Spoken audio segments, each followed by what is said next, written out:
ராகு காலத்தில் ஒரு குழந்தை பிறந்தால் அந்த குழந்தை எப்படி இருக்கும்? அப்படி ஒருவர் கேட்டிருந்தார். அவருக்காகவும் எல்லாருக்காகவும் இதை சொல்லுகிறேன்.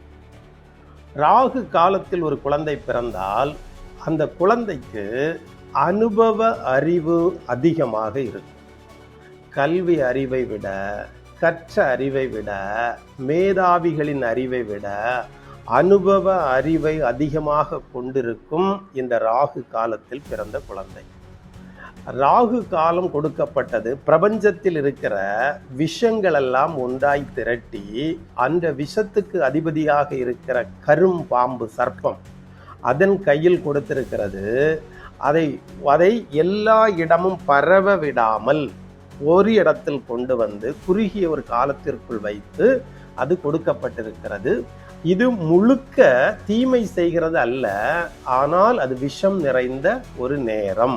இந்த விஷம் நிறைந்த நேரத்தில் எந்த நல்ல விஷயங்கள் செய்தாலும் அது அழிந்துவிடும், விஷத்தினால் அழிந்துவிடும், விஷத்தின் குரூரத்தால் அது எரிந்துவிடும் என்பதால் ராகு காலத்தை ஒதுக்கி வைத்து விடுவார்கள்.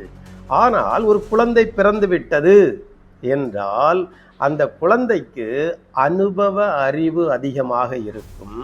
இரண்டாவது ஒரு விஷயம், அந்த குழந்தைக்கு நோய்வாய்ப்பட்டால் அதை குரு ஓரையிலோ, குருவின் நட்சத்திரமான புனர்பூசம், விஷாகம், பூரட்டாதி இந்த நட்சத்திரம் வருகிற காலத்திலோ அவர்களுக்கு குரு ஓரை, குரு நாள் வேளனன்று மருந்து கொடுத்தால் அது குணமாகிவிடும். அது விஷத்தை ஜீவன் அது விழுங்கிவிடும். ஜீவன் விஷத்தை விழுங்கி அதை காத்துக்கொள்ளும். இப்படி ஒரு விதி இருக்கிறது. இந்த ராகு காலம் ஒரு மனுஷனுடைய பழக்கங்களை ஏற்படுத்துகிற காலம். இவர்கள் ஒரு விஷயத்தை எளிதாக பழகிவிடுவார்கள்.